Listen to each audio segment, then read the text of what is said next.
Bonjour et bienvenue sur JDR Company. Aujourd'hui, nous allons lancer une série basée sur la Gazette de Roll Play qui influe sur la saison 5 de celle-ci.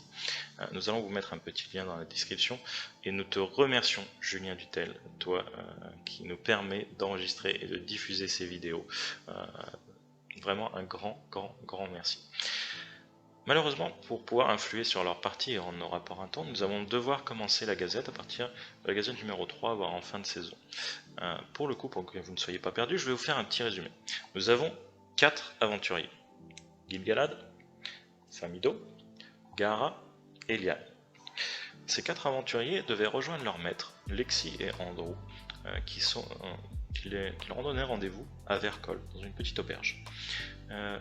Leur maître ne s'étant pas présenté, un rendez-vous pourtant extrêmement important, vu qu'il devait leur permettre d'intégrer l'Ordre Rouge, qui est un ordre un peu de renseignement de l'Empire, qui sert à enquêter sur les phénomènes anormaux et sur les sorciers illégitimes qui pratiquent la magie sans le consentement de l'Empire.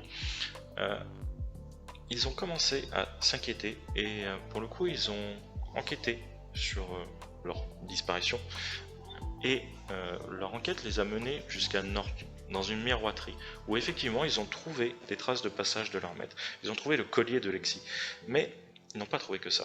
Ils ont aussi trouvé un corps, le corps du miroitier. Ce corps semble avoir été foudroyé par la magie. Du coup, inquiets, ils ont enquêté plus profondément dans cette fameuse miroiterie. Ils ont cherché des indices et ont trouvé dans un livre de contes un client extrêmement régulier qui se trouve à Tann, un village extrêmement petit qui se trouve au sud de Norpont. Ils sont allés jusqu'à ce village et ont découvert une ambiance extrêmement lourde. Un homme tenait d'une main de fer, pourtant au premier abord assez sympathique mais avec un air très hypocrite, tenait vraiment ce village par la peur, et pour le coup, après quelques péripéties, nos aventuriers ont dû abattre cet homme. Une fois cet homme disparu, les langues se sont déliées. Les villageois ont discuté avec nos aventuriers et leur ont expliqué que leur maître avait été emmené par une certaine Chrysé, une femme qui faisait même peur à cet homme pourtant si cruel, dans un endroit de la forêt nommé le Puits aux âmes. Nos aventuriers se sont dépêchés, ont essayé tant bien que mal d'arriver à temps, mais malheureusement, un sortilège, une incantation était déjà en train d'être lancé. Leur maître était attaché à des stèles et un vortex se formait au milieu d'eux, et une sorte de fumée noire les a aspirés. Enfin, en tout cas, a aspiré quelque chose de leur corps, parce que leur corps était bien resté là. Mais Chrysé, ayant vu les élèves de Lexi et Andrew, s'est retourné dans leur direction et leur a dit « L'ordre n'aura que ce qu'il mérite ». Elle a brisé un cristal et a disparu dans une sorte de fumée noire. Par contre, nos deux mentors n'ont pas totalement disparu. Ils sont revenus sous forme de squelettes et de spectres que leurs élèves ont combattus. Et après un dénouement funeste, tragique, nos élèves se sont fait aspirer par ce vortex qui avait aspiré cette sorte de fumée et se retrouver dans un monde miroir où tout était 10 fois plus grand, 10 fois plus agressif et 10 fois plus dangereux qu'à Pangée. Nos élèves se sont lancés dans une course effrénée pour éviter ces dangers et tout simplement y survivre, mais malheureusement, des événements ont fait que certains d'entre eux y ont laissé des plumes. Ils ont dû être ramenés, en tout cas soignés de la manière la plus désespérée possible et se retrouvent actuellement en convalescence au pied d'une montagne. Pas n'importe quelle montagne. Cette montagne, deux d'entre eux en ont rêvé pendant leur nuit de sommeil un peu agitée. Et au pied de cette montagne, il y a une tour. Et dans cette tour, il y a une voix qui les appelle. Et nos élèves en sont maintenant persuadés. S'il y a une sortie, elle se trouve ici. Et du coup, nous allons retrouver nos élèves dans cette grotte, de nouveau prêts à partir. Mais avant ça, je vais laisser mes joueurs se présenter. Bonjour à tous, moi c'est Jiro, joueur de JDR depuis déjà quelques années, dans tout type de JDR, que ce soit science-fiction, médiéval fantastique, moderne ou tout autre.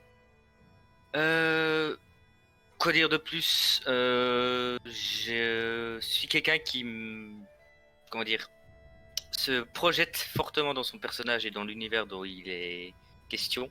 Donc si vous voyez que je réagis d'une manière bizarre à la cam, vous étonnez pas, c'est que je suis en train de faire mon perso. Et pour ce soir, vous allez découvrir un personnage qui a un nom assez spécial pour les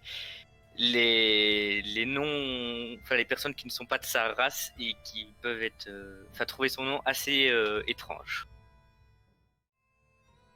Bonsoir à vous, moi c'est Otaza, joueur de JDR depuis 16 ans, joueur de WoW depuis 16 ans, donc tout ce qui est Medieval Fantasy, j'en ai vu des vertes et des pas mûres, j'ai fait du SF, de l'horreur, pas mal de thèmes.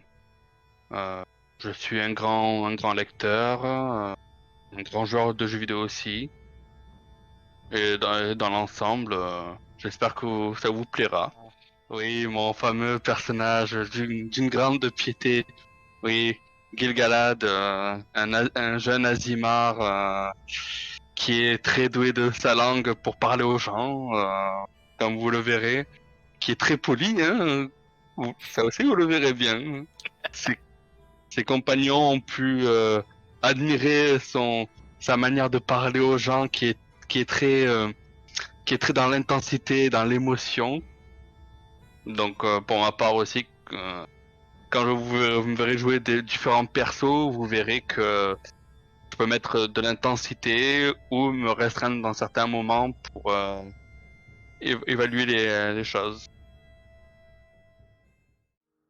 Et nous nous retrouvons donc face à cette forêt qui s'étend devant vous, à la sortie de la grotte. Vous avez vu quelques fois passer cette manticore qui a attrapé le cheval de votre camarade. Vous la voyez passer, vous avez évité les jours où elle était de sortie. Parce qu'apparemment elle doit chasser un jour sur deux, un jour sur trois peut-être. Pour le coup, vous êtes bien gardé de sortir à ces moments-là. Et donc vous êtes là, dans cette grotte, en train de prendre votre petit déjeuner certainement avant de repartir pour la suite de vos aventures. Du Qui coup, est un ragoût de mulot, je précise. c'est ça. Mulot qui fait la taille d'une chèvre, hein, pour ceux C'est ça. qui apprendront l'endroit où on se trouve. Oui, tout est de forme, de taille assez Disproportionnel. Merci, cher MJ. Donc tout ce qui fait la taille normalement d'un mulot fait la taille d'un chien ou d'une chèvre, hein, donc vous étonnez pas. Et surtout beaucoup plus agressif. Et beaucoup plus agressif. Vous avez eu l'occasion de vous battre avec un moineau qui faisait la taille d'un faucon. Du coup. Ça a été intense. Et des araignées qui faisaient la taille de 2 chevaux. Oui. Bonjour les arachnophobes, hein. Bienvenue à tous. Du coup, que faites-vous? C'est le petit matin. Vous êtes plutôt remis de vos blessures, même si pour certains vous garderez des marques assez longtemps. Famido gratte un peu sur son lutrin en attendant que tout le monde finisse de se préparer. Les bagages sont beaucoup plus légers vu que une grosse partie des bagages en tout cas Famido et Gara étaient sur le cheval. Donc le camp est beaucoup plus vite levé. Dès que tout le monde est prêt, je suppose qu'on va se mettre en route vers la tour, hein. Ok. Donc vous commencez à vous avancer en direction de la tour. Vous voyez cette tour octogonale. Vraiment, elle fait comme si elle était construite d'une seule pièce. Elle est faite d'une pierre grise. Vraiment, ça fait penser comme si elle avait été taillée à même la pierre en fait. Pour le coup, c'est une architecture, quelque chose que vous avez rarement vu. Je pensais même pas que c'est du protéin. Les protéins, la culture protéine, c'est ce qui se passait donc avant l'Empire tel qu'on le connaît maintenant, en fait. Pour le coup, ouais, vous voyez cette tour un peu loin. Là, vous êtes en train de descendre un petit peu la falaise, le pied de la falaise auquel vous étiez. Vous redescendez un petit peu sur la tour. Je vais vous mettre d'ailleurs la carte dans le dans le dans le Let's Roll. Je pense que ça parlera mieux à tout le monde. En effet. Pour le coup, ouais, vous continuez de descendre. Vous revenez à peu près au niveau de la tour. Et vous remarquez quand même que la tour est comme une tour que vous avez vue un peu plus tôt. Elle semble comme coupée en deux. Enfin, pas vraiment coupée en deux, mais il y a une partie de mur manquant. Et pour le coup, ça vous fait fortement penser à un sort.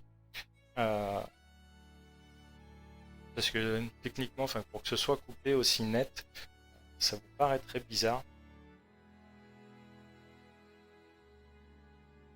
Et vraiment, vous voyez la porte d'entrée fait peut-être 5-6 mètres de haut, peut-être un peu plus. Pour vous, ça vous fait penser vraiment comme si elle était faite pour des géants quoi, à l'intérieur. Ah oui. C'est vraiment immense. En tout cas, en termes de proportion, c'est vraiment immense. Vous pouvez voir un petit peu les étages à travers justement la partie coupée donc de la tour.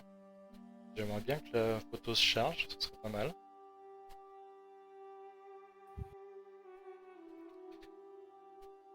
Et du coup, vous ouvrez la porte. Vous vous retrouvez dans une grande pièce. Les plafonds sont immenses. Ils sont facilement à bien 9 mètres de haut. Vraiment, tout vous fait penser à comme si c'était un endroit fait pour des géants. Et finalement, quand vous jetez un petit peu un œil un peu plus avisé, on va dire, sur la scène, vous trouvez des tables cassées, un escalier par exemple au centre de la pièce. Et en fait, il semble pour le coup, lui, être à taille humaine. Ce qui détonne assez en fait avec finalement tout ce que vous voyez autour. Donc il y a une table et une chaise de taille humaine. De taille normale, on va dire. Vous voyez, oui, il y a un peu de quoi s'asseoir. Je suis désolé, la carte marche pas. C'est super. Et, ouais, pour le coup, vous voyez qu'il y a quand même une vie humaine qui semblerait être enfin, en tout cas, il y a des humains qui ont vécu ici, parce que pour le coup, les ustensiles et tout ce qu'il y a à l'intérieur, même si c'est cassé, etc., ça a l'air à taille humaine. Que faites-vous?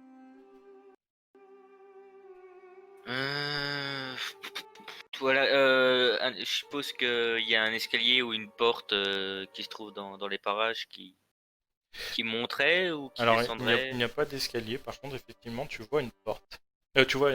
Pardon, il n'y a pas de porte, mais tu vois un escalier, autant pour moi. Effectivement, il y a un escalier central en pierre qui monte, qui semble pour l'instant monter à un étage qui a plus de 9 mètres. Vous savez pas s'il y a plus d'étages que ça. Là, la pièce, elle est... cet endroit. Effectivement, t'es un petit peu mal à l'aise. Alors, pour ceux qui se demandent pourquoi je allonge les S, mon personnage est un homme serpent. Ouais. Et donc, que faites-vous? Il n'y a rien de spécial dans la pièce à part des meubles basiques. Quoi. Bah, vraiment, ouais, table... C'est une pièce pour une pièce de vie, en fait. Ça doit être une pièce de vie, ouais. Après, il y a des trucs qui sont trop vieux pour identifier ce que c'est. Il y a des trucs où il reste plus que des bouts de planche. Il y a des trucs en pierre, mais la pierre a été pétée. Donc, vraiment, ça fait ouais, un truc abandonné, quoi.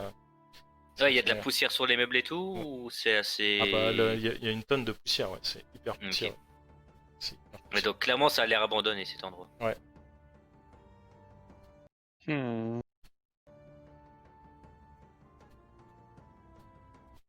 Que faites-vous? Hmm. Autant ne pas rester ici et allons découvrir ce qu'il se trouve en haut. Tu as raison. Tu as raison. Faudrait qu'on découvre.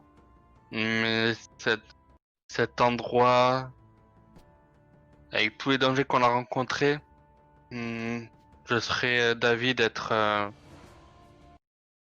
vigilant. Nous ne sommes point des surhommes. Hmm.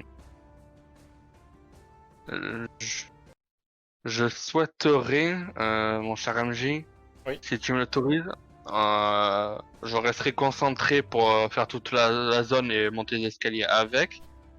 Faire une double détection, si possible.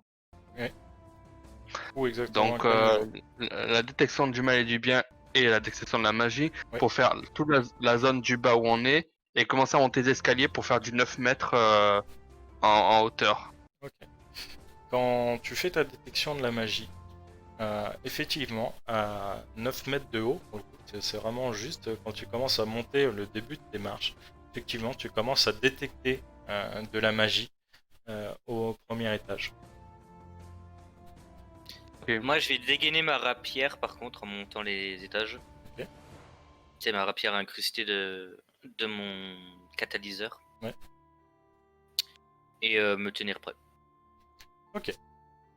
Donc je capte de la magie, mais pas s'il y a des créatures qui sont liées au bien ou au mal. Non. Mis à part nos compagnons, ok. Bien. Cher ami Ilian, j'aurais besoin de tes lanternes. Je t'écoute. J'ai détecté une magie sur le premier étage, mais je ne saurais pas dire c'est quoi. Je, je, je pourrais savoir l'école, mais je sais pas la puissance que ça a. C'est très puissant ou très faible. Du moins, je sais pas la jauger. Là, pour l'instant, c'est assez faible. Ok, est-ce que tu peux m'indiquer, puisque ben, le sort me permet de savoir de quelle nature c'est la magie, Euh, de quelle école c'est, et à peu près, sans savoir qui ou quoi, l'intensité, c'est une créature ou un objet. Ça, je suis en train de le savoir. alors, techniquement, ça a l'air d'être un objet. Par contre, exactement quelle nature, tu sais pas vraiment. C'est vraiment, t'as l'impression que c'est peut-être juste de la magie pure en fait. Tu vas pas transformer en fait. Bien. Ben, je ne sais pas, ça, je la détecte, ça viendrait d'un objet, mais je n'ai pas l'impression que ça appartient à une des écoles qu'on pourrait apprendre de par le monde. Et d'ailleurs, t'as presque l'impression qu'il y a plusieurs petits endroits au fur et à mesure que tu montes. T'as l'impression qu'il y a plusieurs petits endroits où en fait, tu sens cette magie. Le seul moyen que je puisse t'aider, ce serait d'identifier l'objet en question.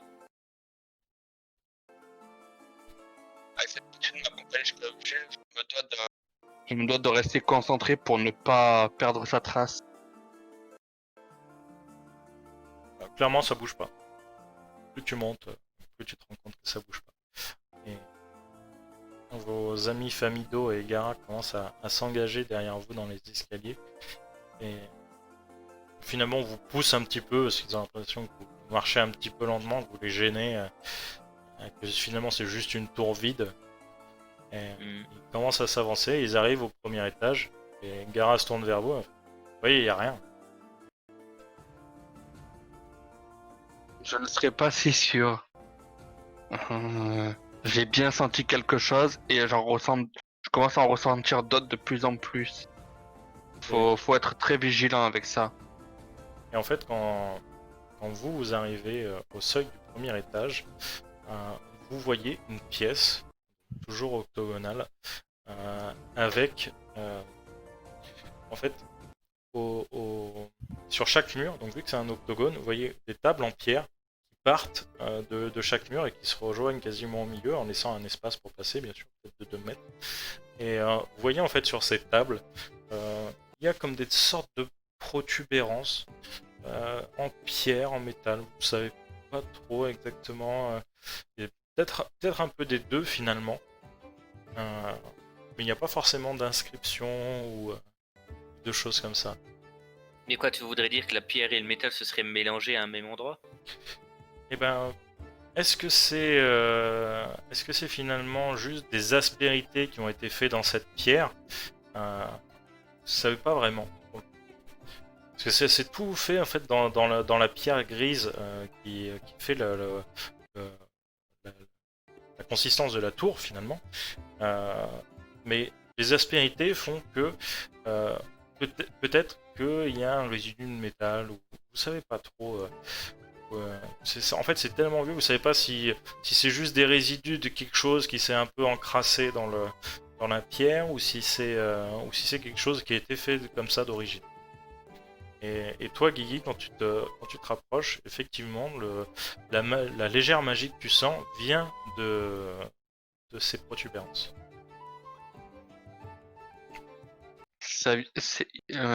Chaque protubérance, liane, il y a de la magie dedans. Tu saurais pourquoi? Est-ce qu'il y a moyen de faire un test d'histoire ou d'arcane sur ces protubérances? Alors, vu que c'est pré-protéin, pour le coup, même avec un jet d'histoire, on pourra pas savoir. Parce que c'est tellement vieux, si tu veux, c'est même pas répertorié, si tu veux. Même toi qui es un peu érudit, même Guigui qui est un peu érudit, pour vous, avant l'Empire protéin, bah, il y avait rien, quoi. Vous avez très peu de choses sur ce qui date d'avant. Surtout qu'en plus, que vous vous doutez que vous êtes dans un monde miroir, c'est pour le coup assez compliqué. Après, tu peux faire un jet d'intelligence, pas forcément sur de l'histoire, mais sur de la perspicacité ou ce genre de choses, pour avoir une idée de à quoi ça peut servir. J'accepte le jet. Ok. Donc premier jet de la partie. Ouais, bah ce sera juste de l'intelligence. Alors attends un petit peu. C'est parti. Allez, premier jet de la soirée. Et c'est un 10. Tu penses que ça sert certainement à activer quelque chose, mais pour le coup, quoi, tu ne sais pas. Est-ce que c'est un mécanisme? Est-ce que c'est un piège? Est-ce que ça ouvrirait une porte secrète? Pour le coup, tu ne sais pas. Je pourrais tenter d'identifier cette chose, mais je ne pourrais pas faire sur tout ce qu'il se trouve ici. Après, les protubérances qui sont sur toutes les tables, c'est approximativement quand même les mêmes. Oui, non, mais ce que je veux dire, c'est que je pourrais pas faire ça à chaque fois. Ok. Est-ce que tu as besoin d'aide ou de temps? Pas forcément, il faut juste que je... Enfin, ce sort peut peut-être comporter des risques, mais je dois toucher la chose pour pouvoir essayer de l'identifier du mieux que je le peux.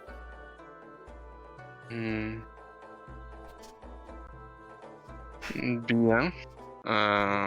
Mais je ne sais pas si en touchant cette chose, je risque quelque chose.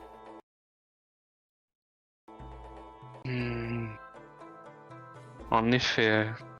Autrement, nous passons cette pièce et passons à la suivante.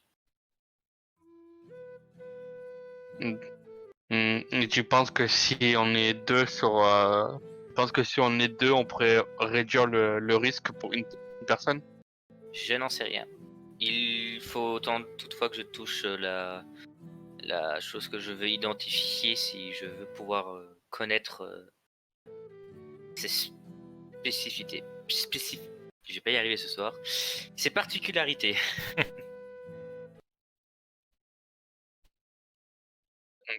Ben, je vais te soutenir, mon ami, et je vais décider de nous bénir. Ok. Donc Ok, donc du coup, je vais utiliser donc mon sort d'identification. Ouais. Mon sort d'identification qui me permet précisément que si je rentre en contact avec quelque chose, si c'est un objet magique ou un objet imprégné de magie en tout cas. Attendez, j'ai un petit... Voilà. J'apprends immédiatement quelles sont ses propriétés, comment on s'en sert. Je sais s'il faut s'harmoniser avec lui pour l'utiliser et combien de charges il possède. Le cas échéant, vous savez, je sais si le sort affecte l'objet. Je sais quel sort affecte l'objet et leur nom du sort. Et si cet objet était créé grâce à un sort, j'apprends quel sort lui a donné naissance. Fais-moi ton jet, c'est un jet à faire. Non, ça J'ai doit être pas un- de jet à faire. Ok, c'est juste au Je contact. vérifie, mais je touche la chose. Si je touche la chose, je place maudit une petite parole de mon cru, je vais dire. Ok. Et je sais tout ce qu'il y a à savoir sur cet objet. Ça marche. Quand tu poses ta main pour tenter d'identifier à quoi servent ces protubérances, qui sont quand même intégrées dans la table. Je ne l'avais peut-être pas précisé. Oui, si, c'est bon. Tu avais Ouais. dit que c'était intégré dans la table. Donc vous les touchez. Et en fait, à ce moment-là, déjà, toi, tu sentais un malaise. À ce moment-là, quand tu touches la table, tu sens une pulsion. Euh, comme si tu étais touché par une vague de quelque chose. Comme si, comme quand vous êtes dans une voiture et que vous mettez les basses à fond. Voilà, tu sens ça qui pulse, mais quelque chose de magique, assez régulièrement. Vous voyez le plafond, qui est toujours un plafond immense, qui doit être toujours à 9 mètres, va commencer à s'illuminer légèrement de lumière violacée. Et pareil, au rythme des pulsations, il s'allume, il s'éteint, il s'allume, il s'éteint. Et vous voyez sur les murs des sortes de dessins magiques, peut-être des prismes, ce genre de choses. En fait, vous voyez en gros un dodécaèdre, donc l'équivalent d'un D20 ou un D12, je sais plus, avec à l'intérieur un autre, un équivalent c'est un octaèdre, un équivalent d'un D8 qui semble tourner. Et vous voyez ça un peu sur tous les murs. Et pour le coup, ça s'illumine d'une chose violacée, ça continue de pulser, mais vous savez pas à quoi ça sert en fait. Toute la tour vibre. Elle commence vraiment comme s'il y avait un séisme, quoi. Et mis à part ça, vous voyez pas spécialement d'autres changements dans l'intérieur de la tour. Et je sais pas quel sort lui aurait donné vie ou. Certainement Quoi quelque que ce chose de soit. très très puissant, mais alors quoi? Ok, mais moi je peux pas le savoir. Ouais. Ok. Bah du coup je vais dès que je vois que je n'ai aucune information, hein, clairement je vais retirer ma main. Je vais me tourner vers mon compagnon et faire vous avez vu ce que j'ai vu? Oui, vous avez Famido. Effectivement, c'est bizarre. On a vu des trucs assez spéciaux jusqu'à présent. Cette Mais pierre ça... pulsait en même temps que les lumières de la tour. Après, parce que vous avez quand même expliqué vos rêves à vos camarades, je pense. Clairement non, j'y ai jamais pensé à leur expliquer mes Si, rêves. vous l'avez fait quand vous étiez dans le bassin.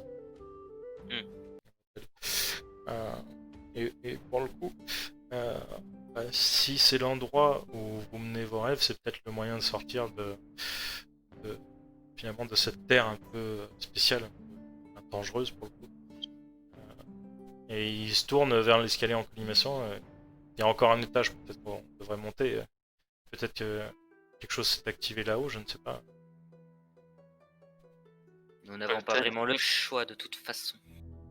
Peut-être en effet. Mais je me pose une question, peut-être que ça sera bête, mais Lian a touché, les lumières sont mises violet. Est-ce que si l'un d'entre nous touche, les lumières changent? Non. Et ça serait pas un indice? Non, les lumières ne changent pas. Ok. Ok. Oui, vous sentez juste la tour vibrer. assez fortement. Bien. Bah du coup oui, il va falloir monter, en effet. Vous recommencez à monter. Gara passe devant. Ce coup-ci, épée sortie. Parce que la vibration de la tour, c'est quand même pas quelque chose d'anodin. Donc s'il y a quelque chose au-dessus, peut-être que ça a été réveillé. Donc, par précaution, il décide de passer devant. Ok. Famido le suit. Et après, vous les suivez. Vous montez au dernier étage et vous vous retrouvez en fait dans une pièce donc toujours octogonale, totalement vide, sauf en fait au niveau du mur du fond, en face de l'escalier, en face de la sortie de l'escalier, pardon. Vous voyez en fait une petite stèle montée à peu près à 1,30 m et vous voyez une main gravée dessus. Et clairement, ça vous rappelle Gil, quelque chose. je me souviens de cette stèle dans mon rêve. En effet, ce qui est très bizarre. La seule chose qui est différente, c'est qu'il n'y a pas cette forme féminine pour le moment. Il n'y avait pas de forme féminine, c'était une voix féminine. Pas de Une forme. voix féminine, pardon, excuse-moi. Voie finie. Par contre, je regarde s'il y a justement l'objet sur la stèle. Il fallait toucher. Eh bien, il y a une main gravée, exactement comme dans votre rêve. Oui, sauf que moi, dans mon rêve, il y avait un objet rouge qui était dessus que je vais toucher. C'était la main, c'était la main. C'était la main, C'était une c'était- main rouge Ah. gravée. Ok, pardon, ok.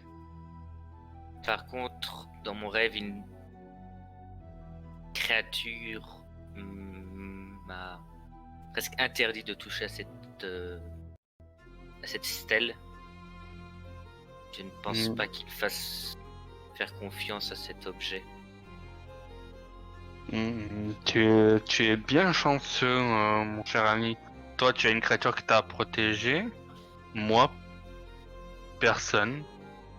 Ma déesse m'aurait-elle abandonné? Ne peut-elle pas tout simplement t'aider ici, dans cet univers? N'est-elle peut-être même pas présente ici? Il a sûrement raison, hein. Elle n'aurait pas abandonné un de ses plus grands fidèles. Je ne suis pas le seul. Hmm. Après, derrière la stèle, ce que vous voyez aussi, c'est une sorte de... un peu comme un miroir, mais c'est pas vraiment un miroir. Vous pensez peut-être que c'est un mur fait de métal, peut-être d'argent poli. Vous voyez une surface réfléchissante, abîmée par le temps, pour le coup, qui reflète la pièce. Je vais m'en approcher doucement sans trop m'approcher de la stèle. Pour déjà je vais ne pas toucher au miroir hein, parce que je sais pas ce que c'est. Ouais. Mais je vais m'approcher pour voir un peu dedans ce que ça donne. Voir si ça peut me dire quelque chose que j'aurais pu lire dans mes livres. La stèle, quand tu t'en rapproches, tu sais ce genre de stèle en tout cas sert à activer des sorts ou des mécanismes qui sont alimentés par la magie. Et le miroir? Et le miroir, pour le coup, un grand miroir comme ça, pour le coup, fais-moi un jet d'intelligence ou de perspicacité si tu veux. Bon bah, ça sera de l'intelligence. Allez, deuxième jet. Et bah c'est un 7. Le grand miroir doit servir à quelque chose, mais clairement, J'arrive je pas. vois pas trop à quoi. Peut-être que c'est juste une allégorie, que ça a été mis là par les gens qui ont construit finalement la tour. Vous êtes dans un monde miroir, alors tu te dis peut-être que voilà, c'est juste pour faire référence à ça. Peut-être que c'est pour finalement peut-être voir quelque chose ou voir peut-être dans ce monde-là ou peut-être voir quelque chose dans un autre. Tu sais pas plus que ça. Ok. Bon bah je passe les infos à mes camarades. Hein, Ouais. à part le miroir, la stèle, comme toute stèle devrait activer soit une magie ou alors un mécanisme qui m'est inconnu pour le moment. Mais pour moi, il ne faut pas toucher à cette marque. Guigui. Je crois bien que tu as raison. Ne touchons pas à cette stèle. Par contre, je vais aller voir si le miroir me dit quelque chose. Alors, quand tu t'approches du C'est miroir, Oui. tu vois finalement, en fait, ah, pour toi, tu penserais peut-être un peu à la même chose. Et fais-moi un jet de perspicacité, voir si tu en apprends plus.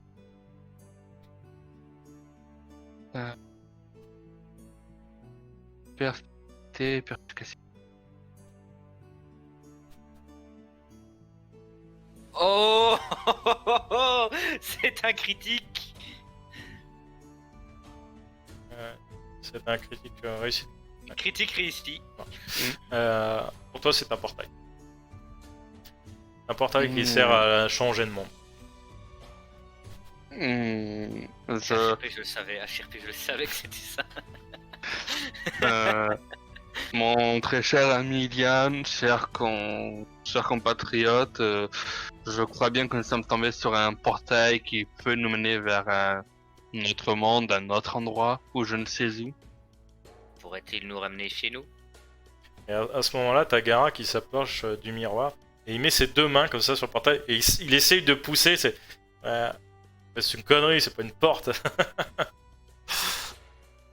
Mon cher Sandragon, un portail ne reste jamais ouvert indéfiniment, sauf si son propriétaire en a la puissance ou comment dire l'utilité. Ouais, si je le dis. Tu vois qu'il retourne un peu dans son coin et à regarder un peu les trucs autour. Et il y a Famido qui passe devant le portail et qui voit toute cette surface en argent poli et il se dit... Déjà, il se regarde, t'sais. Ah, je suis toujours beau gosse même après une semaine, tu vois, dans la jungle. Et il se dit, mais si vraiment on pouvait le récupérer, on serait tellement d'argent avec ce miroir. Ah, je vois que l'argent te fait toujours défaut. Si nous pouvions essayer de rentrer chez nous avant de vendre un portail qui est peut-être notre seul moyen de sortie, ce serait profitable. Ah, vous êtes pas drôle. Il commence C'est à... un point de vue qui se tient. Oui, pardon, vas-y. Non, j'allais dire, c'est un point de vue qui se tient, oui. Le portail peut nous ramener quand il peut nous amener dans un endroit pire ou meilleur que où on était, mais je me demande. Je me demande quoi faire.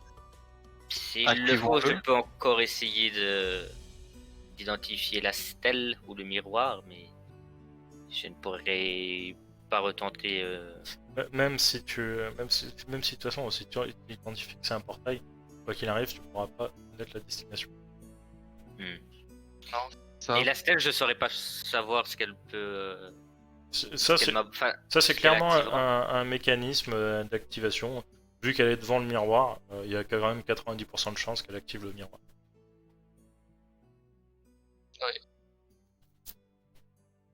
Bah, par contre, alors à ce moment-là, je redemande s'il est possible de faire une double détection, mal et bien et de magie.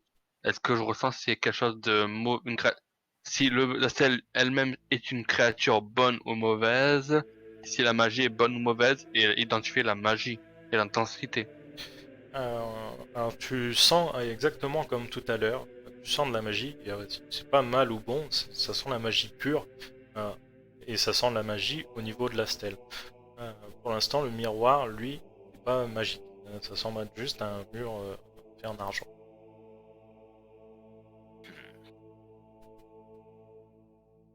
Ouais, Que ça fait- faisons-nous du coup? Touchons-nous la stèle que je n'aime pas, en plus de cet endroit, ou essayons-nous de trouver une autre solution? Le Gara va dire, de toute façon, on est coincé là depuis une semaine, si cet endroit nous emmène ailleurs, je pense que c'est pas plus mal, hein. Vu les bêtes qu'on Tout s'est dépend tapées de jusqu'à l'endroit. présent. Imaginez un univers avec des créatures qui font 2 fois la taille de celle-ci, ou un univers complètement fait d'eau, Oui, mais en tout cas, ou pire encore. si on reste coincé ici, quoi qu'il arrive, il y a de grandes chances qu'on meure. Vous avez vu ce qu'il y a dehors. Déjà, Kiki m'a suivi malgré mon acte un peu désespéré.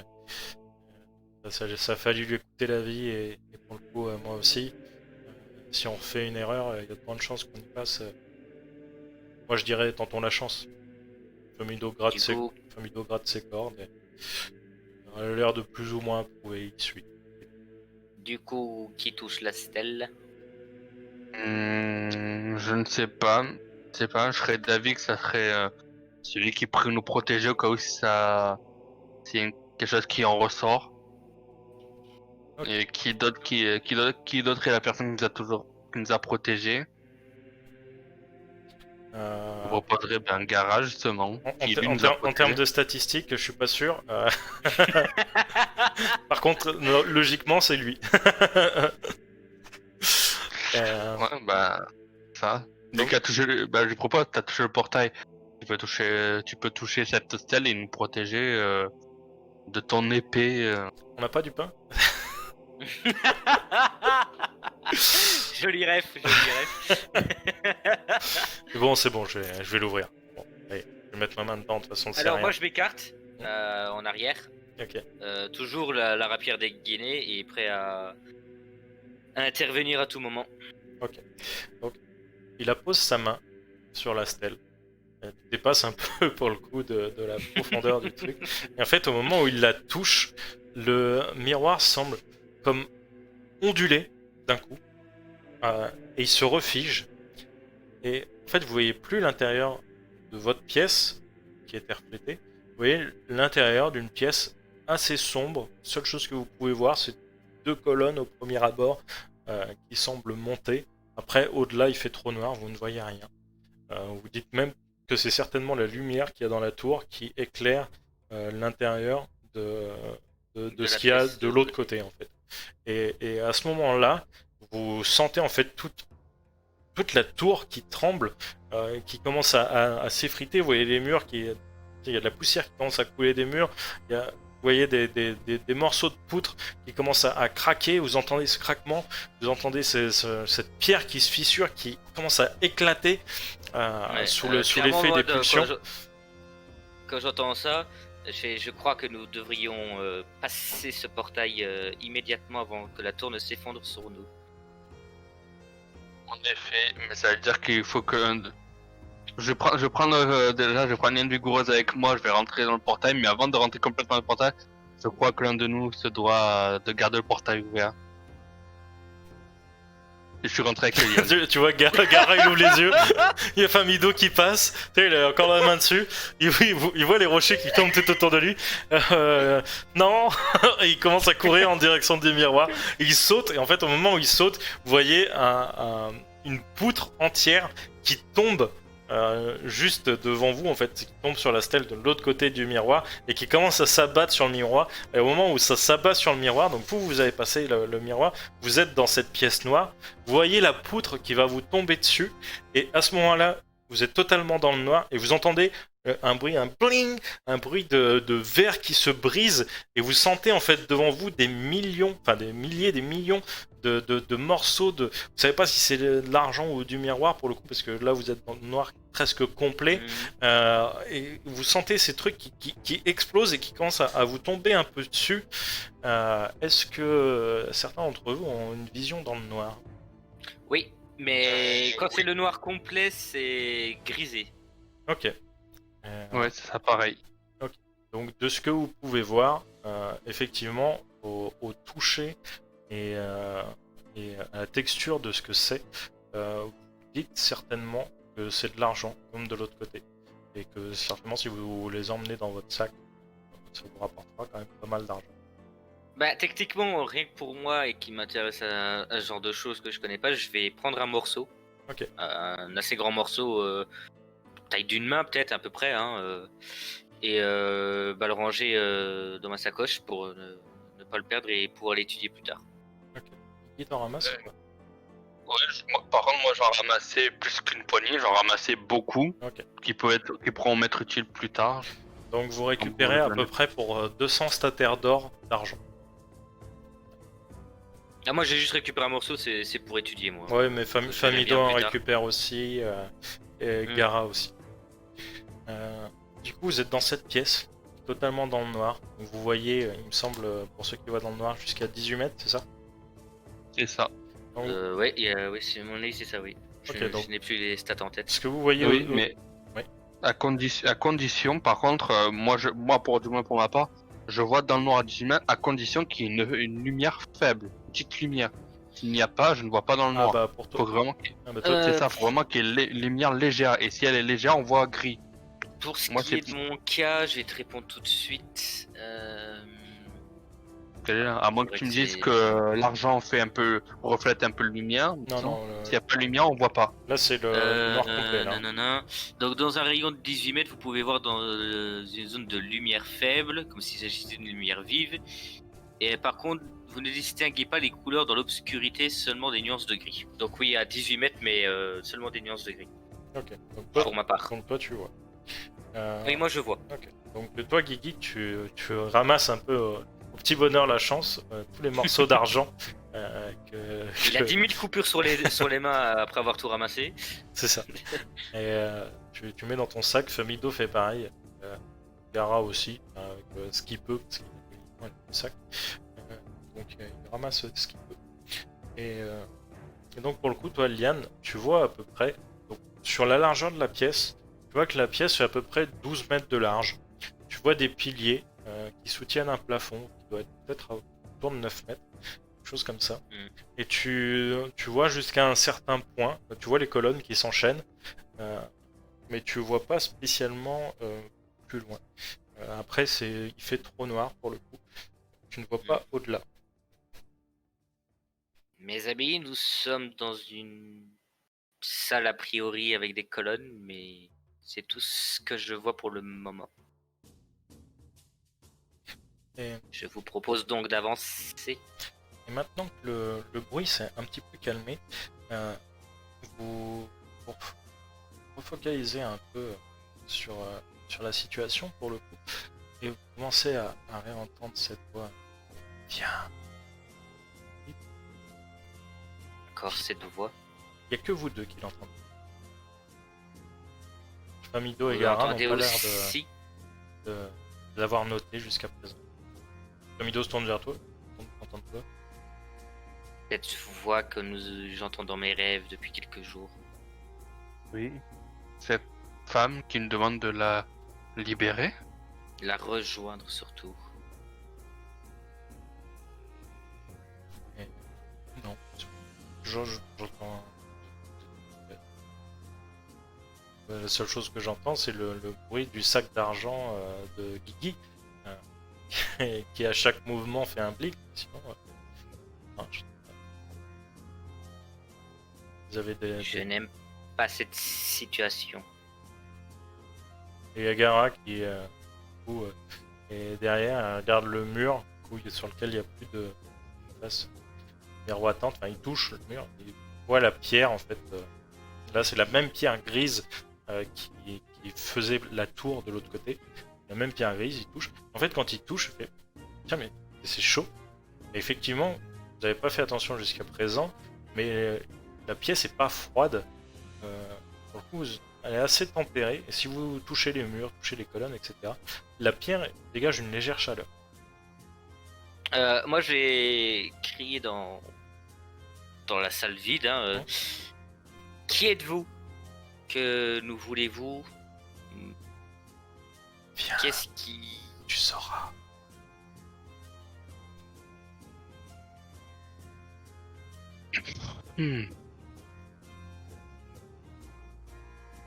Je n'aime pas cette voix. Moi non plus, moi non plus. Mais je n'ai pas cette voix comme toi, mais faut reconnaître que cette voix nous a peut-être potentiellement sauvé la vie.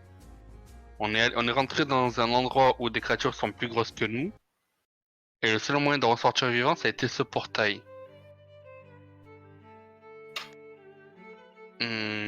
Je ne sais pas. Soit elle nous aide pour mieux nous avoir après, soit elle veut vraiment nous aider. Tu vois, tout Alors, le film est justement, elle nous colligé. a fait venir chez elle pour en finir avec nous. Peut-être. Peut-être, mais mis à part vouloir s'amuser à torturer les gens, quel est son intérêt? Le seul moyen de le Viens. savoir serait de Tu le sauras. la rejoindre comme elle le demande. Vous l'entendez, vous, vraiment en boucle. Oui.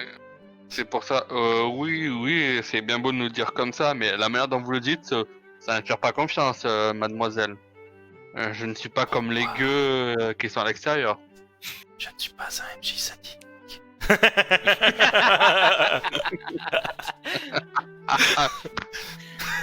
Ah bah on va lui faire confiance du coup. Allez. Ici on est dans la gueule du loup. Yeah. Bah, déjà, est-ce que vous allumez une lumière? Parce que techniquement, toi, Guigui, tu vois rien. Oui, techniquement, non. Le truc c'est que... Attends. Il est cuivré. Dis-moi, Gara. Oui. Tu es un sans-dragon. Oui. Tu as une bouche. Oui, j'ai un cul. Oui, peux-tu utiliser ta bouche pour nous faire de la lumière, des flammes, Et... sans vouloir nous brûler, s'il te plaît? Alors oui, je peux, mais j'ai encore une meilleure solution. Il attrape la torche qui dépasse de ton sac, que tu avais ramassé du cheval, enfin des objets qui étaient tombés de ce cheval qui s'était emporté par la manticore, et il va se mettre à cracher du feu, et il va allumer la torche, il te l'attend. Tiens, monsieur l'aventurier. Merci. Ah, donc oui, bah non, attends, je l'avais plus. Ah, il m'a allumé une bougie. Ok, oui, une bougie. Ok. Merci. Bah tiens, garde-la pour la lumière. Tu ne crains pas la cire, toi. Ah, ouais, et Fameido dit moi non plus pendant mes soirées olé olé. Ouais, non mais Famido c'est bon. On commence à connaître le personnage. Du coup, il accepte de prendre une deuxième bougie, Famido. Il l'allume sur celle de Gara et vous commencez à avancer. Et en fait, finalement, au bout de quelques mètres, vous voyez une lumière un peu, une lumière froide, un peu bleutée, qui se dégage de protubérances qui semblent être à peu près les mêmes, qui semblent à peu près les mêmes que celles que vous avez vues sur les tables dans la tour. Mais visiblement, celles-ci ont une autre fonction. Elles éclairent froidement la pièce, une lumière un peu bleuâtre. Et plus vous avancez, en fait, la pièce fait une longueur de bien une trentaine de mètres. Et en fait, au moment où ces lumières s'allument, vous avez un mouvement de recul, parce qu'en fait, vous voyez au bout de la pièce deux géants comme ça, qui sont même un petit peu brisés, tu vois, sous la voûte en fait du plafond. Et vous reprenez vos esprits quand vous vous rendez compte que vraiment c'est des statues. Mais pour le coup, le fait que les lumières s'allument et que vous voyez ces deux statues au fond, ça vous a un peu surpris. Que faites-vous? Alors déjà, je vais dire, je n'aime enfin je n'aime cet endroit de plus en plus. De moins en moins, tu veux dire. Oui, de moins en moins, pardon, je me suis emmêlé dans mes mots. J'aime cet endroit de moins en moins depuis que nous sommes arrivés.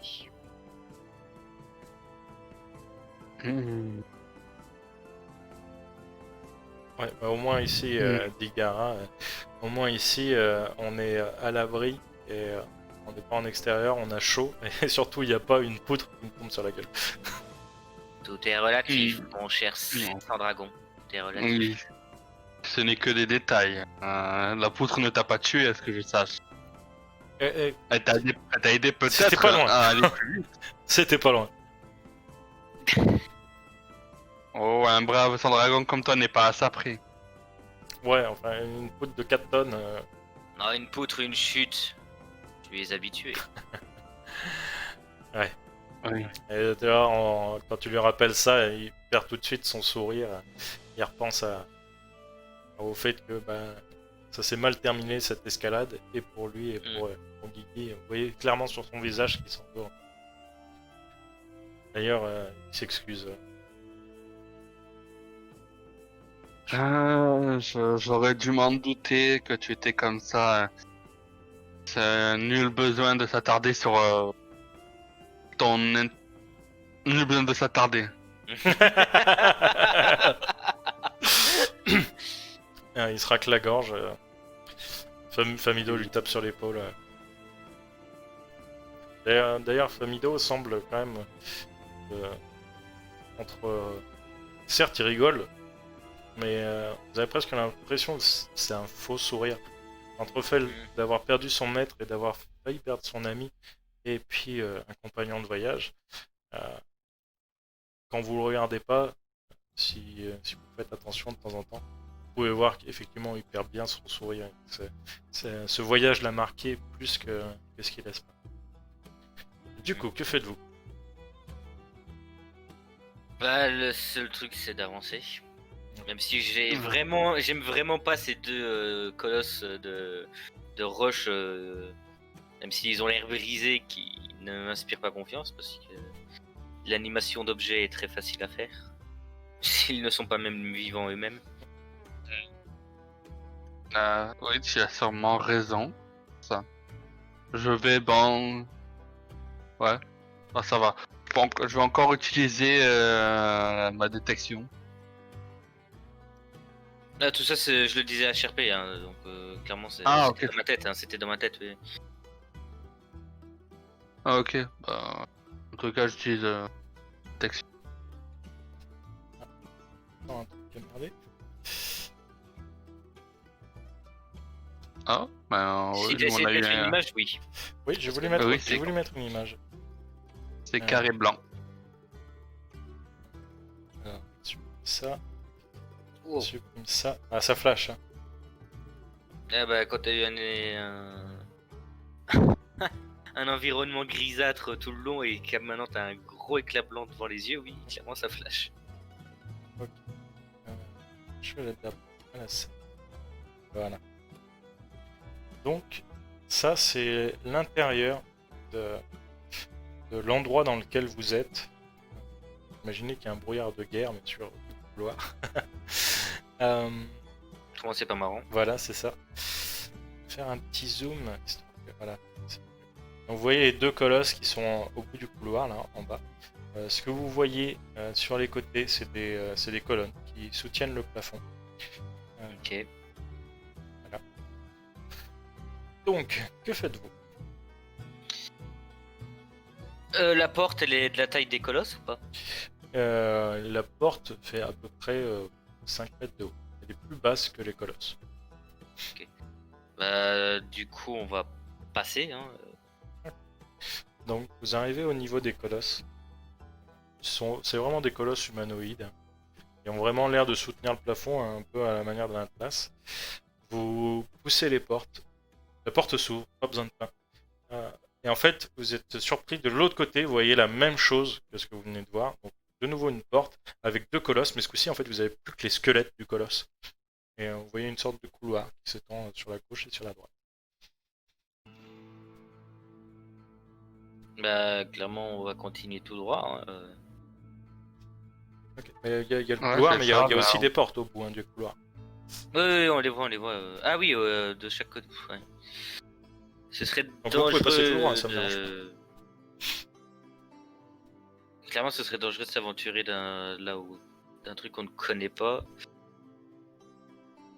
Ouais, mais avons-nous le choix?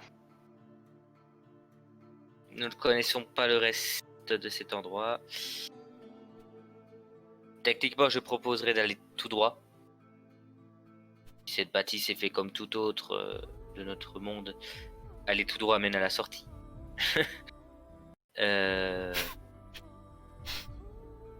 Mais ensuite, je ne sais pas ce que nous risquons de rencontrer dans les autres salles.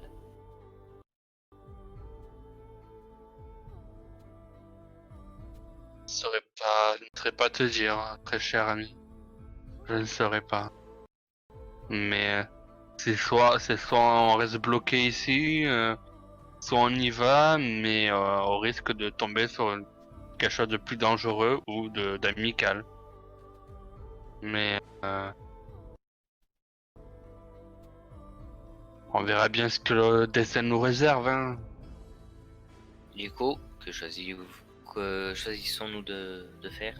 Tout droit ou aller vers une autre direction? Gar et Famido vous laissent choisir. Techniquement, eux ils se disent que plus ils explorent, plus ils en savent sur le reste. Après, est-ce que ça apporterait vraiment grand chose? Pas spécialement. Eux, ce qu'ils souhaitent là, actuellement, ils sont tellement dans un état psychologique un peu morfond, c'est vraiment juste de rentrer chez eux. Donc, si vous pensez que la sortie est au bout du couloir, enfin, au bout du truc, ils suivent. Techniquement, moi je propose d'aller tout droit. Du coup, Ouais. Gara se met devant la porte, il met la main sur la poignée, il la pousse. Et en fait, vous tombez dans une grande pièce.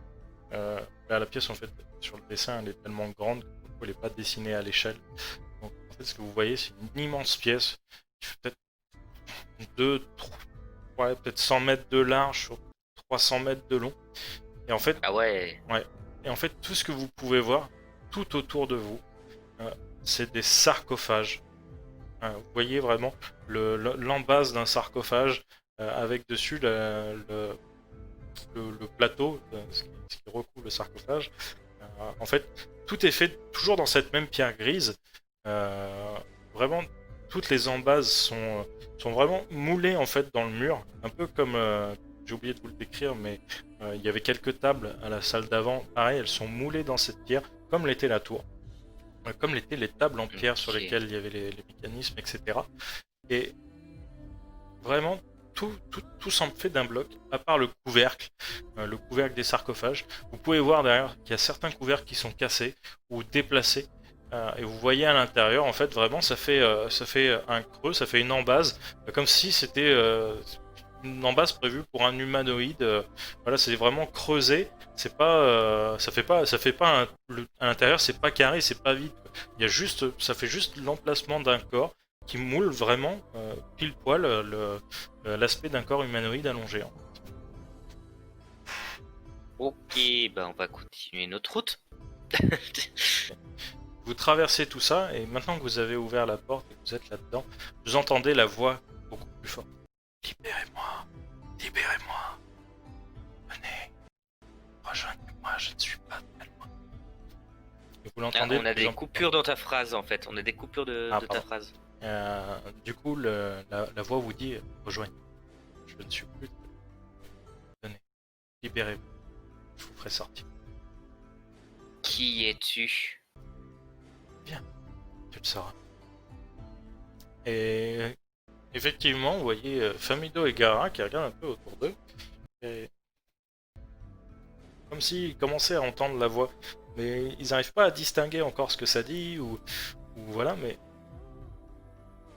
ils entendent clairement quelque chose. Vous commencez enfin à l'entendre vous aussi. Ouais, parce que nous aussi on est en train de devenir fous.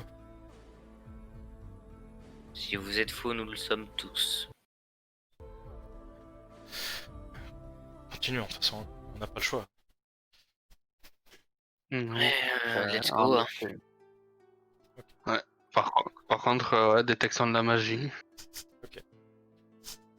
De toute façon, il me semble qu'il tient 10 minutes ton sort. Oui, je me concentre Ouais. et il tient 10 minutes, donc Ouais. l'aller, je sais pas combien ça va me prendre. Il vous a pas fallu 10 minutes déjà, parce que tu l'avais déjà activé, il vous a pas fallu 10 minutes pour traverser tout le truc. Non, encore clairement actif. Clairement, en fait, finalement, tu sens de la magie venir d'un petit peu partout. Parce que pour le coup, j'ai l'impression que ça vient même des murs, en fait. Je sais pas si c'est le fait qu'il y ait de l'énergie résiduelle du fait d'un sort, parce que maintenant, vous êtes là-dedans, enfin, clairement, pour toi, ça a été construit par un sort magique hyper puissant, quoi. Ça n'a pas été fait par l'homme, c'est pas possible. C'est clairement pas possible. Et du coup, vous avancez. Et vous arrivez, en fait, devant une porte. Et là, tu sens qu'il y a quelque chose derrière. Mais toujours pareil, tu ne sens pas de maléfice ou tu sens pas du bon ou du mauvais, tu sens juste vraiment de la magie pure. On est au niveau de cette porte-là. Hein. Oui, la porte avant la sphère. Ok. Mais oui, je ressens la magie pure, mais l'intensité, est-ce qu'elle est faible Ah, là, elle ou augmente. très intensive? Là, elle commence à vraiment augmenter. Là. Liane, derrière cette porte, je ressens quelque chose magiquement beaucoup plus puissant de ce qu'habituellement.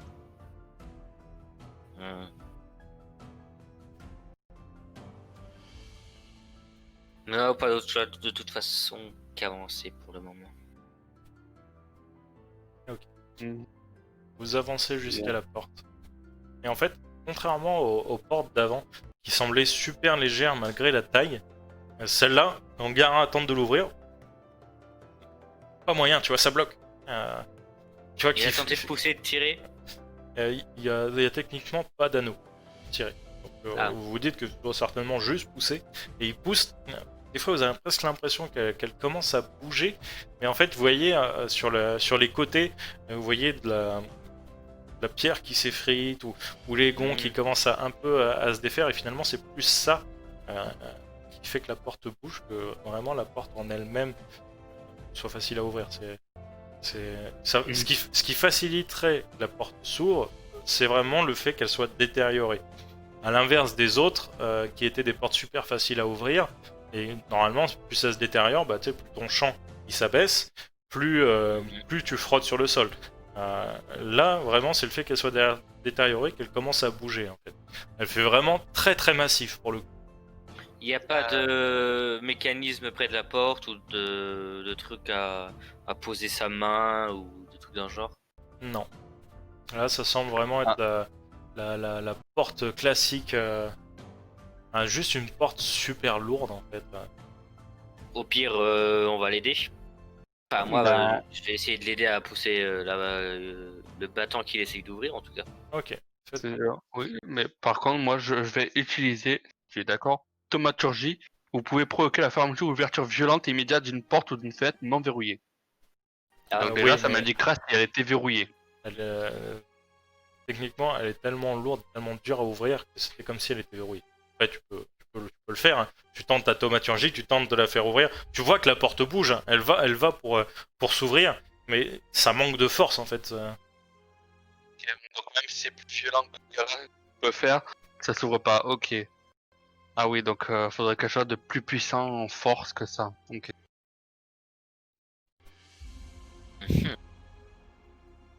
Ah, il y a un truc que j'ai pas posé comme question. J'ai fait des sessions de la magie, j'ai ressenti la magie. On est d'accord? Par contre, est-ce que, en ressentant la magie, j'ai senti que c'était comme, je sais pas, on va dire pour imaginer, comme un circuit qui alimenterait quelque chose. Que je sais que, par exemple, telle pierre, la magie qui en ressort va vers quelque part. Non, là c'est comme un cœur nucléaire, ça irradie. Plus tu te rapproches, plus t'es dans le champ de radiation. Après, vous pouvez juste aider Gara à ouvrir la porte, hein, parce que j'ai pas envie que vous me mettiez à balancer du pain dessus et qu'on reste 35 minutes sur la porte. Hein. Non, mais moi, comme je te dis, j'allais l'aider à ouvrir le battant qu'il essayait d'ouvrir. Ok, ça marche. Faites-moi un jet de force, tous les deux avec avantage. Donc, ce sera 2D. Ok, donc ça veut dire qu'il faut qu'on passe en mode avantage. Ouais. Et on clique sur force. Ok. Je te laisse lancer en premier.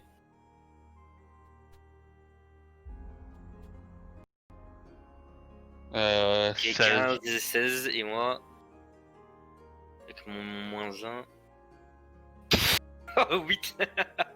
C'était ça ou c'était un critique? C'était 7. un fumble. Ouais, donc 7. Vous vous mettez à pousser tous les quatre. Vous poussez tellement fort que finalement un des gonds se met à céder. Et vous voyez en fait la porte qui tombe lourdement de l'autre côté, dans un bruit, dans un fracas hyper intense, comme finalement ce que vous aviez entendu dans la tour quand tout était en train de s'écrouler. Ça brise le silence et en fait vous entrez dans une pièce où... Avant par contre, juste avant d'entrer dans la pièce, moi je vais me tourner quelques secondes vers les sarcophages. Ouais. Et voir s'il y aurait par hasard un couvercle qui se serait ouvert ou... Non. Ou que les golems seraient en train de venir vers nous. Non, t'entends rien de spécial, mais maintenant que la porte est ouverte, vous entendez très fortement. Venez, allez, plus que quelques pas. Venez, je vous libérerai. Je vous renverrai chez vous. À quelles conditions? Et ne me réponds pas, viens et tu le sauras.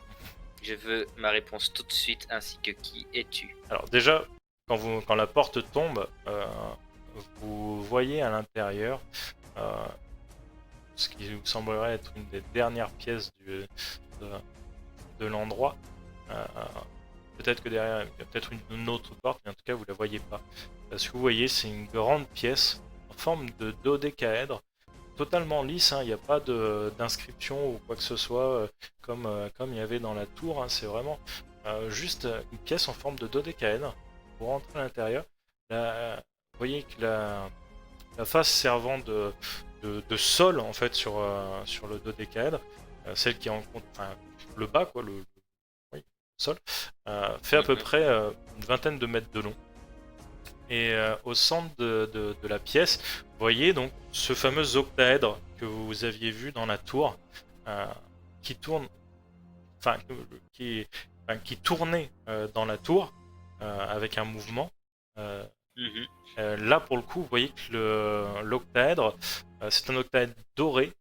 Il est posé juste sur une pointe au niveau du sol.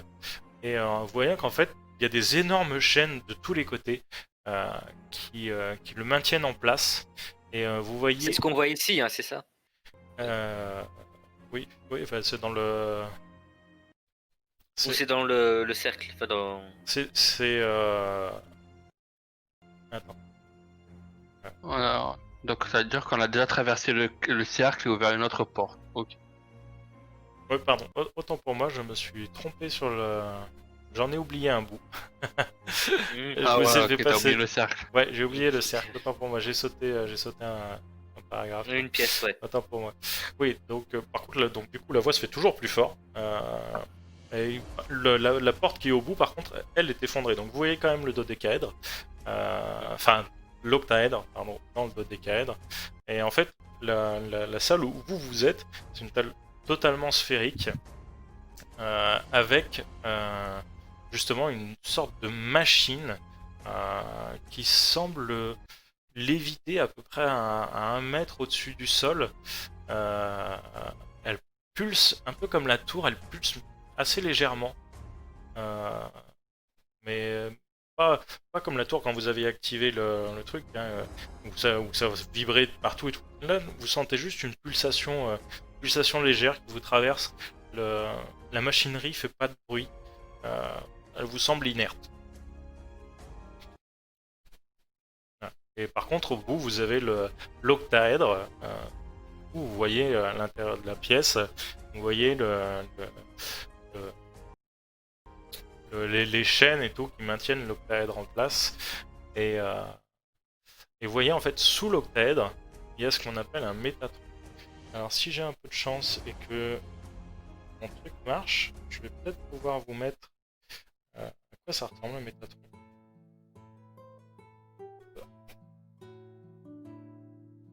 J'ai peu d'espoir, mais on sait jamais. Eh bien non. Merci Troll pour l'alpha. Je ne peux pas vous le mettre. Mais redis-nous le nom et on va regarder. C'est un métatron, en gros, c'est un cercle magique, mais en forme, avec des formes cubiques, si tu veux, à l'intérieur. C'est ça un métatron. Ah oui, ok, je vois le. Ouais, qui est affilié à une certaine tradition. Voilà. Et vous voyez donc la pointe de l'octaèdre posée sur ce truc. Vous avez la sphère devant vous, plus loin l'octaèdre, avec la voix qui vous dit « Venez, libérez-moi. Vous arrivez enfin. Ça me fait plaisir. » Qui êtes-vous? Je suis... Comment vous m'appelez déjà Je suis... un esprit ancien. On m'appelle parfois l'enfant des châtiments. Ou on m'appelle aussi l'architecte du renouveau. Quel nom donner encore? Non, je crois que c'est à peu près tout. Et ça fait très longtemps je suis prisonnier ici. Pourquoi êtes-vous emprisonné ici? Qui l'a fait? Et pourquoi vouloir nous aider? Ah, ceux qui vivaient ici ont créé bah, prison. Enfin, moi je le mime, mais techniquement vous voyez juste un octaèdre. Hein, voilà. Ouais, y a tout pas à de fait. problème, t'inquiète. Avec des chaises embarquées par. Ouais, c'est ça. Ouais, c'est ça. Voilà. Et du coup, oui, ceux qui vivaient ici ont créé ma prison afin de m'utiliser, de s'emparer de mon pouvoir, de mon échange et de l'injecter finalement dans leurs objets, dans leurs ustensiles. J'ai été un peu trahi, dira-t-on. Je suis resté aveugle à tout ce qui manigançait. Et je me retrouve aujourd'hui prisonnier dans ce lieu sans issue. Ces gens m'ont juste utilisé. Maintenant, ils ne sont. Qu'est-ce que ça vous apporterait de nous aider à partir d'ici? Ah, bah, ça Je m'apporte. ne pense pas que vous ferez ça par pure bonté et vous voudrez sûrement quelque chose en échange. Ce que je veux, c'est juste sortir. Oui, mais si on écoute ce que vous dites, vous êtes connu pour le châtiment, ce qui n'inspire pas confiance. Mais aussi pour le renouveau. Alors, HRP, peut-être que vous l'avez pas entendu dans ces termes-là, mais il a parlé d'enfant. Et pour vous, l'enfant, c'est le dieu de la magie. Alors, est-ce qu'il a un rapport ou pas? Est-ce qu'il va répondre à cette question ou pas? Vous ne savez pas. Mais l'enfant, ça ne vous est pas inconnu. Et dans votre culture, en tout cas, l'enfant n'est pas perçu comme maléfique. C'est juste la puissance magique à l'état. J'ai quand même lui poser une question. Oui. Et lui dire, j'ai fait un rêve où vous m'appeliez, mais une créature que je connais n'a pas l'air de vous apprécier ou m'a interdit de vous aider, je pense. Je pense que tu as fait un pacte avec une créature avec laquelle tu n'aurais pas dû te lier. Mon... Cette créature m'a sauvé la vie. Et je le ferai aussi, si vous me libérez. Après tout, je vais rien vous cacher. Derrière moi, il y a un portail. Une sorte de plateforme qui peut vous emmener quelque part. Si vous ne savez pas où elle peut aller, finalement, vous allez vous retrouver n'importe où. Vous allez vous retrouver peut-être au milieu d'un nid de monstres, peut-être au fond de l'océan. Vous ne savez pas. Moi, je peux vous ramener chez vous. Quelle serait la solution pour votre liberté? Il faudrait juste briser ses chaînes. Bien. Mais ça m'embêterait. Il y a un truc qui m'embête, c'est que vous dites qu'il a fait un pacte avec quelqu'un qu'il ne fallait pas. D'accord. Mais pourquoi les divinités n'ont pas réagi à vous? On ne s'occupe pas des affaires des autres. Oui. Mais pourquoi ma divinité m'a pas empêché de vous parler ou pas? Qu'est-ce que vous avez à voir avec l'ensemble du monde? Peut-être que ta En tout divinité, cas, notre monde à nous. peut-être que ta divinité n'est simplement pas assez forte. Ou peut-être que ce n'est pas sa manière d'opérer. On va dire peut-être qu'elle s'occupe de millions de personnes, peut-être de milliers, peut-être de centaines, je ne sais pas. Moi, j'avais juste à me concentrer sur les gens qui étaient assez proches de moi pour me faire sortir d'ici. Je vois. Par contre, j'aimerais que quand vous parlez de ma divinité, vous dites pas qu'elle est pas assez forte. Modérez vos paroles quand même. Politesse, quand même. Famido rigole parce qu'il sait que ta divinité est une divinité mineure. C'est techniquement genre à peu près pour faire un ratio de pouvoir.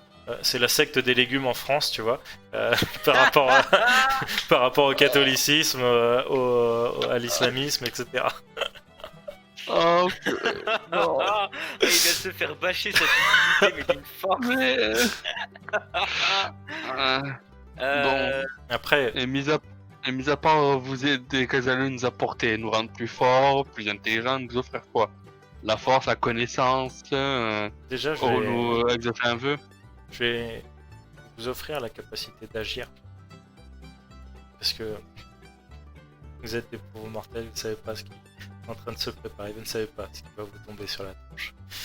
Qu'est-ce que vous entendez oui. par agir? si- Qu'est-ce qui va arriver? Si aujourd'hui je ne vous ramène pas dans votre empire, tout ce que vous considérez comme acquis, votre entrée dans l'ordre rouge, ce genre de choses, Mission Trios elle-même, tout ça, ce ne sera plus. Oui, bon, elle est un peu mortelle, elle va se calmer, le gueux enfermé. Cher J'aime l'impatience Guild, des humains. n'essayons pas d'énerver une divinité qui pourrait te punir à tout moment. Oh, ouais, il peut bien me punir, hein, je retournerai auprès de ma déesse. Oui, Aucune mais divinité ne j'ai- peut... Des DS qui ne J'aimerais pourraient même retourner pas te auprès guider, des miens dans cette vie. si étant donné sa cela faiblesse. ne te dérange pas. Vous m'énervez. J'ai une très grande foi envers ma divinité, donc je pense que d'autres divinités sont capables de nous punir autant que ma déesse peut le faire. Juste, soyez conscients que Mission Trios tombera bientôt. Et que si vous ne rentrez pas chez vous, maintenant, vous pourriez bien passer à côté de, on va dire, de l'histoire. Bon, nous n'avons pas d'autre choix de toute façon si nous voulons tenter de rentrer chez nous, si cela est possible. Comment pouvons-nous briser vos chaînes, cher dieu, déesse? Vous voyez en fait autour de vous 3 colonnes qui semblent légèrement pulser. Et pour le coup, la guilde, tu sens qu'en fait les colonnes sont reliées aux chaînes. D'accord. Et par on va dire, de la magie pure, ou elles ne sont pas pures, celles-là? Ça a l'air d'être En fait, ça a l'air d'être le même type de magie. T'as presque l'impression qu'en fait la chose est enfermée par sa propre magie. Ah oui, ok, d'accord. Et oui, ils ont utilisé sa magie pour l'enfermer elle. Vous êtes enfermé par votre propre magie. Ils vous ont bien eu, en effet. Enfin, ils vous ont bien trahi. C'est vrai. Mais mais pourquoi pourquoi ils vous auraient qu'est-ce que vous avez bien pu faire pour qu'ils vous trahissent? Être trop puissant, trop intelligent? Non, ils cherchaient juste à obtenir ma puissance. Regardez ce lieu, vous croyez qui est-ce qui l'a fait? Ils sont servis de moi, ils ont détourné ma puissance à travers leurs outils juste pour en profiter pour leur propre intérêt. Et je me suis retrouvé sacrifié. Avons-nous la moindre chance de détruire des piliers imprégnés de votre magie du coup? Il suffira juste de les toucher. Bien. Toucher suffirait à briser Oui, vous le sortilège. Vous voyez qu'en fait, au sommet des piliers, qui font à peu près 1m30, c'est comme des stèles, mais c'est juste, ça fait un pilier octogonal, quoi. Vous voyez qu'il y a une sorte d'aspérité. Mais vous qui avez créé cette tour, vous n'avez pas pu créer des créatures de toutes sortes pour toucher ces piliers pour vous libérer? Ces chaînes, bon après je vais utiliser mon pouvoir. Ces chaînes fonctionnent mon pouvoir et me retiennent par justement cette fusion. Je ne peux rien faire moi-même, je ne peux rien créer. Je vous demanderai une chose si l'on vous libère. Bien sûr. En plus de nous ramener chez nous, bien sûr. Je suis ce qu'on pourrait appeler un érudit et j'aimerais la connaissance de toute chose, qu'elle soit proscrite ou autorisée. Peut-être Pouvez-vous me l'offrir? peut-être que je pourrais venir quelquefois dans vos rêves, vous expliquer 2-3 choses. Et là, de ce qu'elle me dit, en touchant une stèle, je vais faire marché conclu. Tu sens une chaleur se dégager de la stèle. La stèle commence à pulser d'une lumière légèrement violacée. Famido et Gara vous regardent pour aller s'occuper du troisième pilier. Ils attendent un acquiescement. Moi, s'ils ont rien à demander, je leur fais un oui de la tête pour qu'ils touchent le deuxième pilier. Bon, j'en prendre un, je vais demander un truc à ce cher enfant. Okay. Donc eux posent leurs mains sur le pilier, pareil, ils commencent à pulser légèrement. Et pareil, cette lumière violacée qui se fait de nouveau ressentir, enfin, qui se fait de nouveau voir. Et donc avant que tu poses la main sur ce pilier, pose-lui ta question. Dites-moi, vous qui êtes apparemment si puissant, est-ce que c'est à partir de vous que les objets magiques comme le lamellophone de la maîtresse de mon compagnon a été créé? Et j'aurai une demande pour vous libérer aussi après. Non, ce n'est pas à partir de moi. J'accepte de libérer si vous acceptiez de rendre ma déesse plus puissante. D'être beaucoup plus connue que ce qu'elle est, qu'elle ne soit pas oubliée. Je ne tiens pas à ce qu'une déesse qui a fait beaucoup partie de ma vie, qui m'a donné de l'espoir en un avenir, qui m'a permis d'être moi de naissance gueuse, pauvre et tout, faire partie des nobles et des hautes instances de l'Église. J'aimerais lui rendre l'appareil. Donc, accepterez-vous de la faire connaître de tout? Ne me demandez pas l'impossible. Je ne suis pas techniquement un dieu. Je suis juste une puissance bien plus, on va dire, évoluée que vous, et bien plus puissante magiquement que vous. Qu'est-ce que vous pourriez faire pour ma déesse alors? Pour moi, je ne souhaite rien pour moi. Je ne souhaite rien pour moi. Je n'ai rien à demander. Je demande pour ma déesse. Je lui dois bien ça en tant que fidèle qu'elle a protégé. Je ne suis pas un marchand ou un commercial. Je ne peux pas faire du prosélytisme à votre place. La puissance de vos dieux dépend uniquement des gens qui les prient. Voilà. Il y a quelques êtres dont la puissance dépasse tout de base, mais rien pour votre déesse. Vous pouvez rien pour la déesse. Vous pouvez même pas m'aider à me donner une solution qui permettrait, mis à part d'aller faire du porte-à-porte, taverne en taverne pour elle. Alors du coup, elle t'envoie sur ta tablette de pierre un lien YouTube avec comment faire connaître sa déesse. Avec un tuto comment développer son culte, comment à partir de web marketing tu peux toucher le plus de gens possible.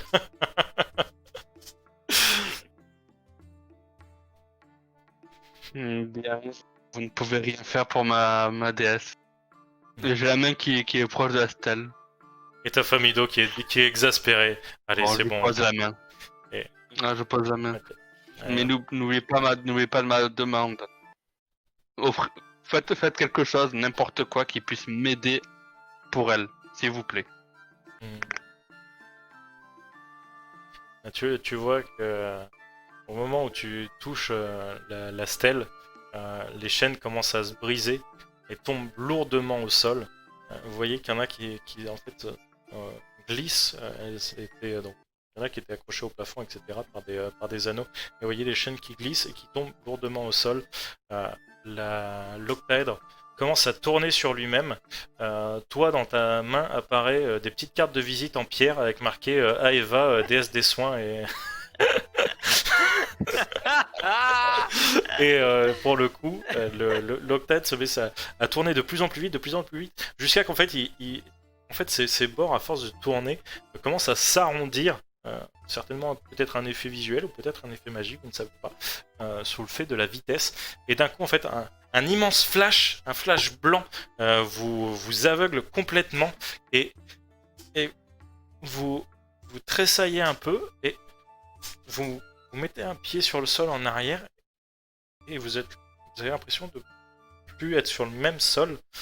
Vous avez du mal à récupérer votre vue. Petit à petit, vous rouvrez les yeux et vous ne savez pas si vous ne voyez plus rien à cause du flash ou si à l'instant où vous êtes dans une pièce totalement noire. Vous ne savez pas. La voix s'est tue. La voix de l'octaèdre s'est totalement tue. Vous l'entendez plus du tout. Tout est très très calme autour de vous. Vous êtes peut-être dans le noir complet ou peut-être que vous avez perdu vos yeux. et vous tâtonnez un peu autour de vous.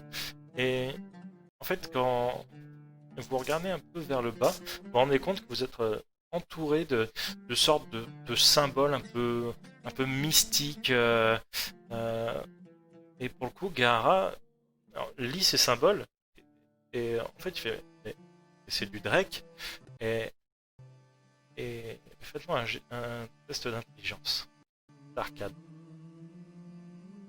Oh, là tu me fais plaisir.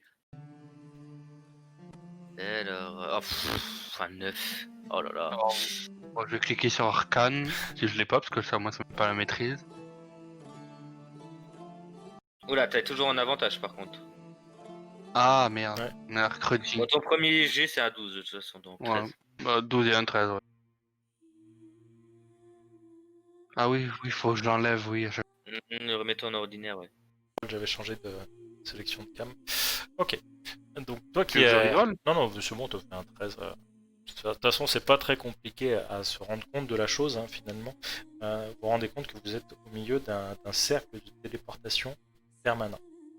Et finalement, vous regardez un petit peu autour de vous, et en face de vous, il y a une porte en bois assez lourde, assez grande. Elle fait pas 5 mètres, hein, elle fait peut-être 3 mètres, peut-être un petit peu plus. Et en fait, avant même que vous puissiez bouger ou vous en approcher ou faire quoi que ce soit, vous voyez cette porte qui s'ouvre doucement. Vous voyez un homme, à peu près dans la cinquantaine, avec les cheveux grisonnants, un air assez sévère. Et vous voyez qu'il porte une sorte de broche avec l'insigne de l'ordre rouge, le fameux Ouroboros. Et derrière lui, vous voyez une dizaine de gardes en tabard blanc frappés d'un Ouroboros rouge qui envahissent la pièce et qui vous tiennent en respect. Là, clairement, moi je me mets sur mes gardes, la suite. La rapière à la main. Au prochain épisode. Voilà. J'espère que cet épisode vous a plu. En tout cas, nous, ça nous a fait très plaisir de le jouer et de continuer à partager les gazettes pour le coup. C'est la fin de la gazette 3. On a eu des soucis. On ne peut pas vous mettre de rediff des autres gazettes avant, mais on continuera à partir de cet instant. Vous aurez toute la suite de la campagne qui est liée à la campagne donc de Roll and Play qui se joue sur Héros et Dragons. Donc on salue Julien Dutel qui nous envoie les gazettes tous les mois. Et puis voilà, sur ce... Alors, juste pour redire, tout ce que nous faisons dans les gazettes aura une possibilité de se répercuter sur leur sur leur session à eux. Hein, qu'on n'oublie pas de le dire, que ces gazettes ne soient pas inutiles au possible. Et vous remarquez que notre MJ adore nous mettre un cliffhanger au pire moment, ce qui nous rend dans un élan de joyeuseté comme pas permis, et vous verrez qu'il adore faire ce genre de choses. Et pour le coup, pour une fois, c'est pas de mon fait, c'est la gazette qui se termine techniquement comme ça. Mais je le fais aussi. Voilà. Pour le coup, là on a fait un épisode d'1h30. Les prochains épisodes seront soit vous aurez 2 épisodes par semaine, 2 épisodes d'à peu près 1 heure, soit on vous lancera des épisodes de 2 heures. Donc je vous laisse mettre dans les commentaires quel type de parution vous préférez. Si vous préférez une parution genre par exemple le lundi et le jeudi, hein, une connerie, ou si vous préférez avoir une vidéo par semaine sur cet univers-là, sachant qu'on va vous proposer à côté de ça d'autres univers qui devraient vous faire tout autant plaisir. Et qui nous font très plaisir. Voilà. Autrement, on ne les jouerait pas. C'est ça. Donc pour le coup, voilà, je vous laisse follow, tout ce qui s'ensuit. Je pense que vous connaissez la marche à suivre. Et sur ce, je vous souhaite bonne soirée. Bonne soirée tout le monde.